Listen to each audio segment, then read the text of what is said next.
কল্পনা করুন তো, পৃথিবীর বুকে সবচেয়ে পবিত্র স্থান কাবা শরীফে এক বিশাল ভয়ঙ্কর বিষধর সর্প, যেন সে এক প্রহরীর মতো পাহাড় দিচ্ছে। কেউ সাহস করতে পারছে না তার কাছে যেতে, কেউ সাহস করছে না পবিত্র কাবায় তাওয়াফ শুরু করতে। মানুষের অন্তর ভয়ে কাঁপছে, যেন কাবার প্রাঙ্গণ নয়, এ যেন এক মৃত্যুর ময়দান। এই ভয়াবহ শ্বাসরুদ্ধকর পরিস্থিতিতে কে ছিলেন সেই সাহসী পুরুষ? কে ছিলেন সেই ঈমানের বীর, যিনি নির্ভয়ে কেবল আল্লাহর ওপর অগাধ ভরসা রেখে দাঁড়ালেন? চলুন, আজ আমরা শুনব সেই অবিস্মরণীয় লোমহর্ষক কাহিনী, নবী ইব্রাহিম আলাইহিসসালাম এবং কাবার রহস্যময় সাপের ঘটনা।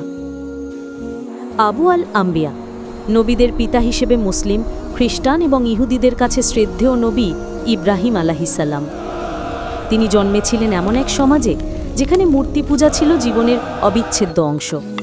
নাফরমানিতে ডুবেছিল পুরো এলাকা। কিন্তু ইব্রাহিম আলাইহিসসালাম ছোটবেলা থেকেই এক ভিন্ন আলোর সন্ধান করতেন। তিনি আল্লাহর একত্ববাদ উপলব্ধি করেছিলেন। নিজের হাতে তিনি ভেঙে ফেলেছিলেন দেবদেবীর মূর্তিগুলো। মানুষকে যুক্তি দিয়ে দেখিয়েছিলেন কেবল এক আল্লাহই উপাসনার যোগ্য। তার এই অবিচল বিশ্বাস দেখে আল্লাহ তাকে এক বিশাল দায়িত্ব দিলেন। পৃথিবীর কেন্দ্রস্থলে পবিত্র মক্কায় একটি ঘর নির্মাণের নির্দেশ দিলেন, যেখানে মানুষ কেবল এক আল্লাহরই ইবাদত করবে, আর কারো নয়। ইব্রাহিম আলাইহিসসালাম তার প্রাণপ্রিয় পুত্র ইসমাইল আলাইহিসসালামকে সাথে নিয়ে সেই মহৎ কাজটি শুরু করলেন। বাবার ছেলের হাতে তিলে তিলে গড়ে উঠল সেই পবিত্র কাবা। নির্মাণ শেষ হওয়ার পর ইব্রাহিম আলাইহিসসালাম এবং ইসমাইল আলাইহিসসালাম পরম শ্রদ্ধায় কাবার চারপাশে তাওয়াফ শুরু করলেন এবং পৃথিবীর সকল মানুষকে এই আল্লাহর ঘরের তাওয়াফ করার জন্য আহ্বান জানালেন। আল্লাহর বান্দারা দলে দলে আসতে শুরু করল। তাদের হৃদয় ভরে উঠল আল্লাহ প্রেমে। এভাবে দিন কাটছিল। হঠাৎ একদিন কাবার পবিত্র চত্বরে দেখা দিল এক বিশাল আকৃতির সাপ। সাপটি ছিল এতটাই বিষাক্ত আর ভয়ঙ্কর যে তার উপস্থিতিই মানুষের রক্ত হিম করে দিচ্ছিল। সূর্যের আলোয় তার আঁশগুলো যেন আগুনের শিখার মতো জ্বলছিল। সে কাবার চারপাশে এমনভাবে কুণ্ডলি পাকিয়ে বসে থাকত যেন সে কাবার পাহারাদার হয়ে উঠেছে। কেউ আর কাবার কাছে যাওয়ার সাহস পেত না। যারা চেষ্টা করত, সাপটি উন্মত্তের মতো তাদের দিকে ধেয়ে আসত। পুরো মক্কা জুড়ে এক আতঙ্ক ছড়িয়ে পড়ল।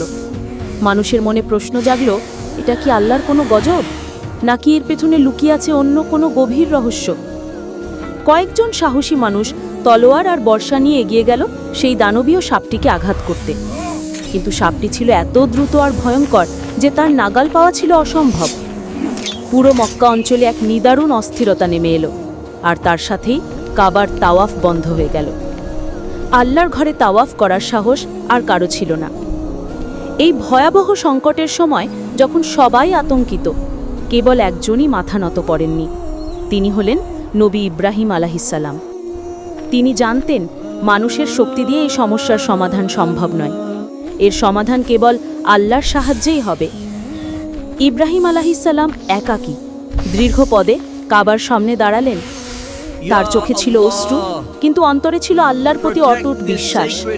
তিনি আল্লাহর কাছে হাত তুললেন এবং এক কান্না ভেজা কণ্ঠে আকুতি জানালেন, হে আমার রব, তুমি তো এই ঘরকে মানবজাতির জন্য বরকতময় করেছ।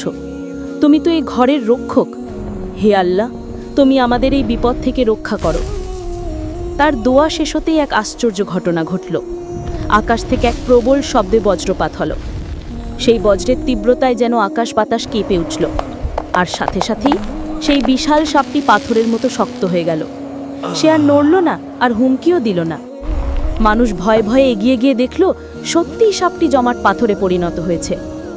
আল্লাহর কুদরত, তার অসীম ক্ষমতা যেন এক মুহূর্তে প্রকাশিত হল। জীবন্ত একটি সাপকে তিনি নিথর পাথরে পরিণত করে দিলেন।